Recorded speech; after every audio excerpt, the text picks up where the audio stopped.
It's time for Speaking of Speaking. Quick tips and tools to take you from stage fright to spotlight. This podcast gives you an inside look from the world of public speaking and speaking secrets you need to be bold from the stage, no matter what business you're in. The host of Speaking, Carl Richards. Thank you, Matt. It is another edition of the Speaking of Speaking podcast. And I have to say, I'm very blessed to know some really cool people in the coaching world. And one of the people I met a few years back was a guy by the name of Marc Mawhinney. I talk about Marc quite often because if you want to talk about somebody who has been very successful, not only with speaking, but with podcasting, it would be Marc. And I'm so glad that he's joining us here again today.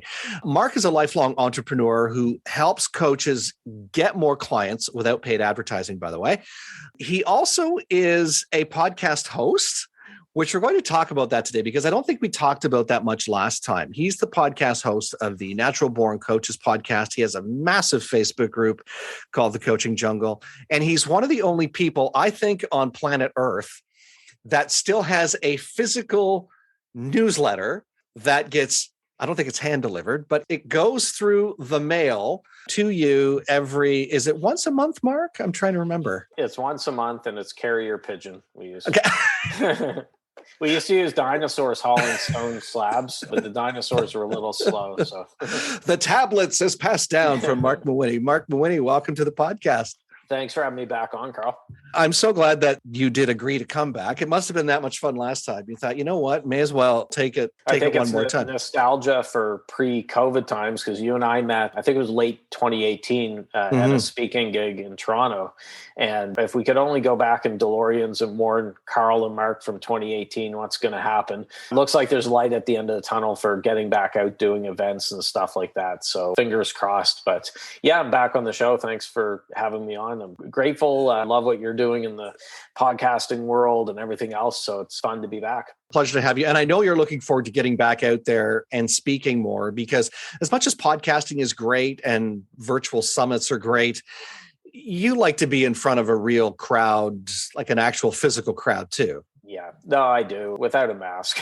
Yeah, there's a different energy. You and I chatted about this before. I mean, Zoom is great. You and I spend a lot of our days on Zoom. We meet lots of people all around the world. So not to knock virtual, but it can't replace that personal energy that from boots on the ground, you know. And I hear coaches and entrepreneurs and stuff saying, well, this is great. I'm never going to have to leave my home office. I can do this all over stuff. I'm like, no, screw that. I love traveling to different cities and checking out things. You're combining business and pleasure. For me, I want to get back out and traveling and stuff. So not to knock these virtual tools that we have, they're great, but I don't think they can replace the face-to-face actual interaction. And if it weren't for physical events, COVID notwithstanding, but if it weren't for physical events, if something else had happened, if, I don't know, there was some other disaster that we could only do things virtual, we would not have met.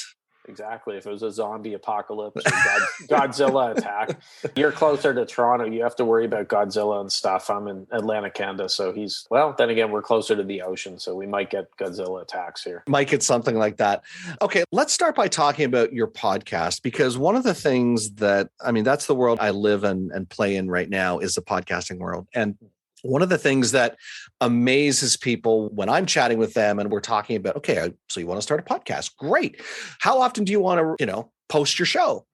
The sweet spot for most people, and this is what I share with people, the sweet spot is once a week is great. If not, at least do it every other week, right? So do either a 52 episode year or a 26 episode year, and you can split that by seasons, however you want to do it. But when you started your show, correct me if I'm wrong, but were you not doing your show every single day?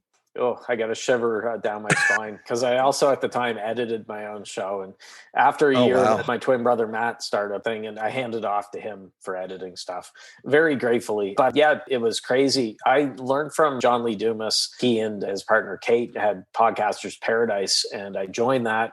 And of course, John with Entrepreneur on Fire was doing daily. He was crushing it, 3 million downloads a month and, just doing amazing. I thought, well, if it's working for John, daily must be the way to go, which is kind of the same as never being on a treadmill before. And you turn it on full blast and then you jump on the treadmill and hope that you can get the hang of it and you go crashing into a wall. It's interesting because as we record this today, we're up over 750 episodes.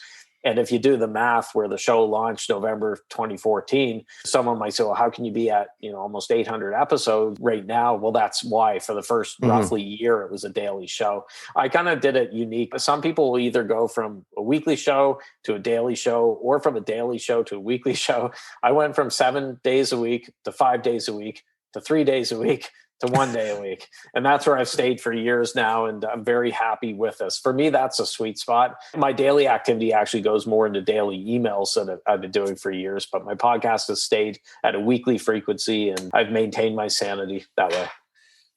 I think I took a page from you. I wasn't all out to go 7 days a week, but I said, you know what? If Marc can do X number of shows in a week, I should be able to do 3. So I started with 3 shows a week, and then it went to 2. And then it went to 1. And then I got busy. I still worked in the radio world at the time. So there were a couple of weeks that I skipped. There might have even been a couple of months that I skipped, which you should never do. And I share that with clients. Say, don't skip an episode. Post an old one if you have to, but don't skip.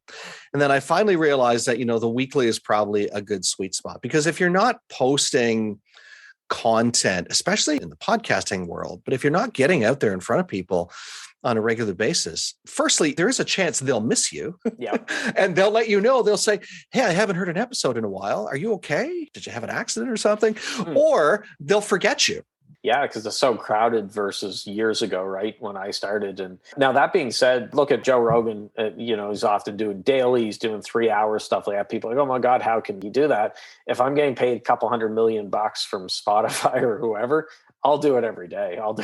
They want me to do 6 hours, I'll do 6 hours, and that's fine. But what I found, and this isn't a rule across the board, but I think it is probably accurate, I couldn't justify 7 days a week getting 7 times the ROI versus 1 show a week, because, well, for one, I had some great guests, don't get me wrong, in the early stages, but you do have a higher quality guest with a lower frequency, right? When you're doing daily, not that you're going out to find like a hobo on the street to come on the show and everyone else, but you're being a little bit less strict when it comes to criteria, but you also don't have time to really promote that episode, because tomorrow another episode's coming out, then another episode, and then another episode. So with the weekly, I'm able to promote it throughout the week. And then when people are getting sick of hearing about that one, new one comes out the following Monday. Well, I think there's a certain point to guys like, for example, Joe Rogan, who, does a 3-hour podcast or even longer, and, nobody bats an eye. But if I was to do a 3-hour podcast, or even you, they'd be like, oh, come on, Marc, get to the point. Like, it's had enough already. And I'm also of the volition. If you have something interesting to say and it ends up being 45 minutes, great. But don't feel if you have nothing to say that you have to go 45 minutes. 10 minutes can be great. 15, 20, even 30. That's the way I like to roll. Yeah, there's no one answer, one size fits all. It's whatever works for you. But you always want to keep the listener in mind. It's same as when you're writing something. Whenever I write an email, content, my print newsletter, I follow Josh Bernoff, wrote a book called Writing Without Bullshit. And in that book, he has an iron imperative where he says, treat the reader's time as more valuable than your own. So I ask myself before I hit send or schedule for an email going to my list, is this going to be worth a minute, 2 minutes, or whatever of my subscribers' time to open the email and read it? If not, I should probably go back to the drawing board. So I like asking myself, okay, is this worthy of people tuning in? Because they have so many choices, right, to listen to shows and stuff like that, that I want to make sure, okay, they're going to get good bang for their buck here by putting this in. So I'm not going to drone on for 3 hours. Also, I talk a lot, so it's tough to wrap it up in 10 minutes or 15 minutes. I don't know about you, Carl. I find when I'm in the host chair, I tend to probably talk a quarter to a third of the time, and then the rest is the guest, so it's maybe a third and then 2/3 for the guest. Do you find that ratio for this show? Yeah, that sounds about right. And again, to your point, you want to be having a conversation with people. You don't want to be, having the monologue, or, your guests just go down a path that leaves you as a host going, okay, now what do I do? Thank goodness for editing. It's a good thing this isn't live. But yeah, I tend to leave a lot of wiggle room for the guest. Now, that could be dangerous, because depending on the question that you have for your guest or how the conversation is going, they might answer with yes, or no, or maybe. So those short, closed answers that really don't say much and lead you to say, can you elaborate on that a little bit? But generally, yeah, it's definitely a conversation, and it's probably about a quarter of the time, I would say, that I'm speaking. So the podcast has been very successful. Have you noticed that it's brought more business to you? I wouldn't be doing this for that long if it hadn't. As much as I enjoy podcasting, if you're not getting an ROI, you should probably fix it or do something different. So I don't think I'd ever be the type you see guys that do like 1,000 episodes of a Star Wars or a hobby type podcast or cars. That's great if they're into it. But me, I'm like, no, show me the money. I need to be paid for the time. But yeah, I mean, it's not a get rich quick. Like, Carl, a lot of people think, oh, I'll start a podcast and it's going to be this magic money tree that's going to spout out all this green stuff for me. It took a while to get going. It wasn't 1 or 2 episodes and bang, all these clients came in. But between clients and then also joint venture partners, because that's a whole other show, but basically there's a component in there where I have a joint venture package that pays me a fair bit of money. And that's one of the bonuses is those people get a guest spot on the show. So that's a different way of monetizing the show. So yeah, definitely the show is one of my main generators for revenue. There's the show, the community being the Facebook group. There's 22,000 plus people in there. And then daily emails would be my big 3 pillars that I focus on. And that's what really brings the revenue in. Well, congratulations on that success. And that actually brings me to something else I wanted to talk to you about, because one of the things that, we could talk about anything. We could just keep talking. We can make this a Joe Rogan length episode if we wanted to, but we probably won't. It would be interesting if we did. We're going to talk about Neil Young. Then we'll start talking about Trump a bit. We'll throw in some different things. We're going to try to get you canceled. Thanks, Mark. I appreciate that. You're a pal. That's what I like about you. I think that one of the things that a podcast does for people is it does elevate their credibility. It's another touch point for people to develop that know, like, and trust factor so they can start doing business with you and say, Mark is the kind of coach that I want to have. And because I like his stuff, I like what he's doing. But one of the things that as a coach who coaches coaches, you must see this all the time too, is even as people are leveling up though, they're not charging near what they should be for the services that they're providing, whether it be because they don't think they're ready or they're just not feeling that they're worth it. Yeah, no, definitely. The coaching world's notorious for this. I'm amazed by how people who are addicted to personal development, coaches, consume how many books a year, courses, they attend events. They're just like addicted to personal development, but then they have so much trouble asking to be paid or asking to be compensated with a fair amount. I think part of the issue is coaches just naturally want to help people and they feel kind of guilty charging a lot for that. So that's led to what I call Mother Teresa coaches, lovingly. But Mother Teresa coaches are those coaches that think you have to be coaching barefoot in some far off village for free. And if not, you're, a cross between Gordon Gekko, J.R. Ewing, and some, evil tycoon from name any movie where the rich guy or woman's the evil villain with it. And that's sad. I hate to see coaches struggle like that. There's a quote that says, you can't light up the world if you can't pay your light bill. So if you're on a coaching session with someone and you're worried about getting calls from creditors and you get all this stuff in your mind, you don't know if you're going to be able to pay the rent or the mortgage next week and just a lot of stress. Are you going to be playing at your top A game with your client? Probably not. How do you raise your fees? I know that sounds like a silly question. You just up the fee, but is there a certain fear that goes along with that then? Well, definitely. Every time I've increased my fees, I think there's been a little bit of hesitation. Just you wonder, oh my God, am I going to lose all clients and be living under a bridge, in a box here next week? I don't know. The sarcastic answer, I don't mean to be sarcastic, but you just raise them by, just changing them, edit your website or whatever and change it. But I know that's simplistic and I kid. The toughest person to convince isn't anyone out in the marketplace, anyone that you talk to. The toughest person to convince is the man or the woman who's staring back at you in the mirror. Once you're convinced that you're worth that, then it gets much easier. So a good example, I mentioned joint venture packages or something that I've been selling, been doing flat fee joint ventures since late 2018. That package started at $2,000, where I would take a week, I'd promote the heck out of the partner. They keep 100% of the sales and, we do it that way. Then I increased it to $3,000. Then I increased it to $4,000. I increased it to $5,000 last year. And I'm going to be increasing it likely this year. Every time I increased it, I worried, I'm like, oh geez, is this too much or whatever? But I'm like, no, you know what? I do a lot of work with this and it gets good results for people. I deserve to be paid more with it. And as long as you're able to confidently propose that when someone says, okay, Carl, how much do you charge for X?